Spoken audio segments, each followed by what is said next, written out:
Hey everybody, it's Xanovia. Bringing you here another video in the collection series. This is actually going to be my fragrances from 4 different Italian houses.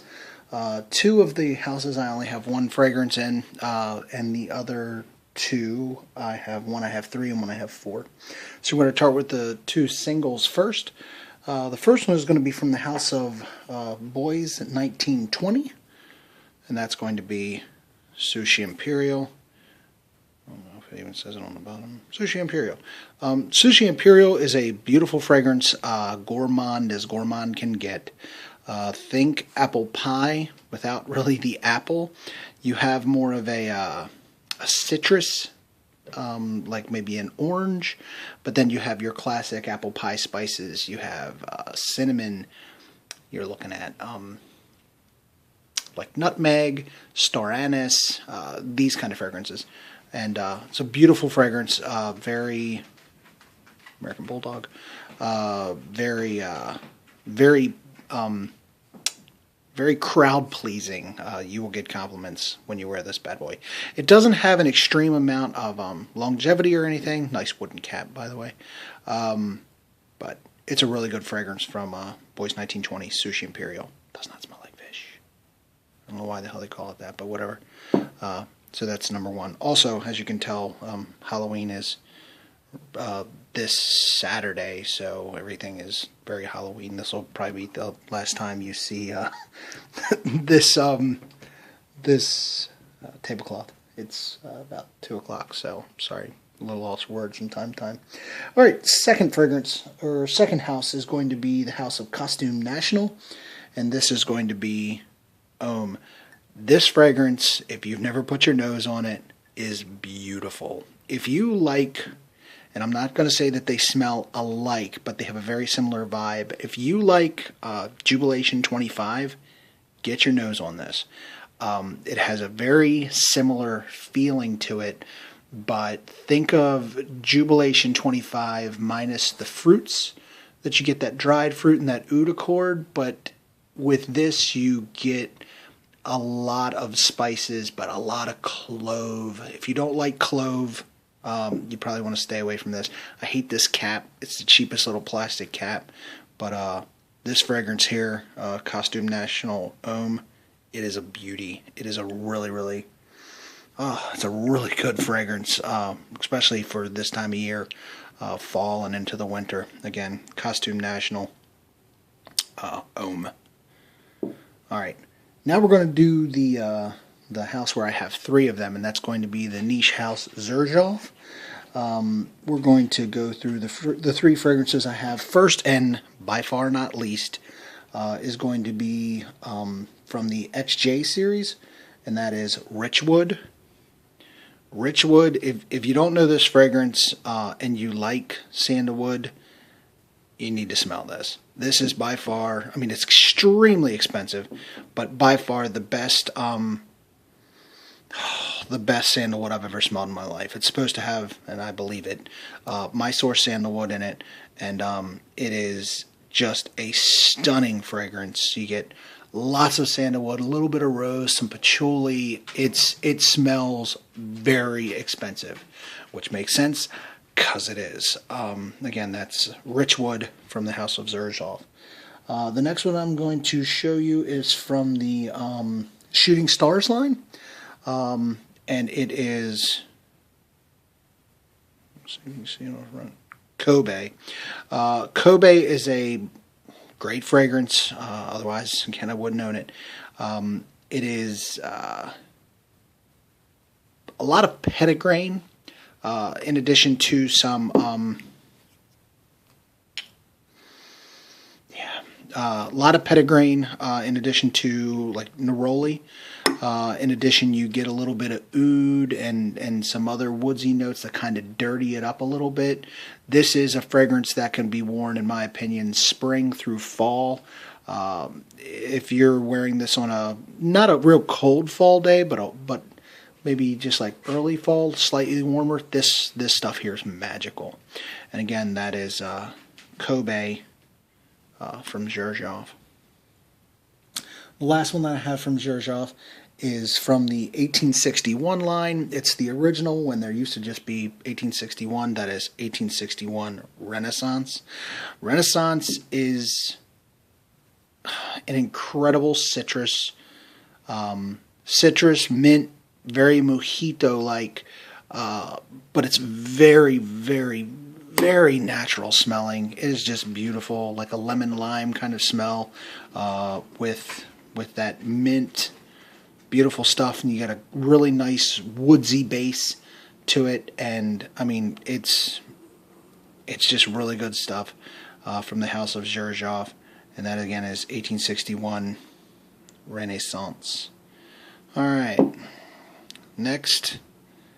The next house and last house that I'm going to be doing from these Italian fragrances is going to be from the house of Versace. And Versace, I also have Aquilina fragrances. I was thinking about including them in this, but I figured I'm going to do one on more inexpensive fragrances. And I'll throw Blue Sugar in with that just because I'm going to be doing that house. Because originally it wasn't expensive, but now it's hard to get expensive. But anyway, completely off topic. Back to Versace. Versace, I'm going to start off with the classic Versace Pour Homme. If you've ever smelled Chaleur, shit, again, very late. If you've ever smelled Chanel Allure Homme Sport, you've smelled something very similar to this. It depends on which one. It seems like the one that you smelled first is the one that you prefer. I smelled this first, and I actually prefer this over the Chanel. You get citruses, some woods in the base. It's a very clean, very refreshing, very bright fragrance. Also, you get like some orange blossom or neroli in this as well. Beautiful fragrance, crowd pleasing, very safe. You can really wear it where you want to, wherever. And that's from the house of Versace, Versace Pour Homme. The next one I'm going to do is its dark brother from that same line. That would be Versace Pour Homme Oud Noir. This does not smell a damn thing like this one here. To me, it has no relation to it at all, which is what's kind of funny, because the next two fragrances, which are from a different line, also don't smell alike, but they resemble these two fragrances. You'll see what I mean in a minute. Versace Pour Homme Oud Noir, you get a nice oud note in the very beginning, then you get a lot of saffron, dark notes, a little bit of tobacco is what I get from it as well, and woodsy notes. The oud note is very strong in the beginning, kind of like Oud Wood by Tom Ford. You get a very similar feeling to that in the beginning.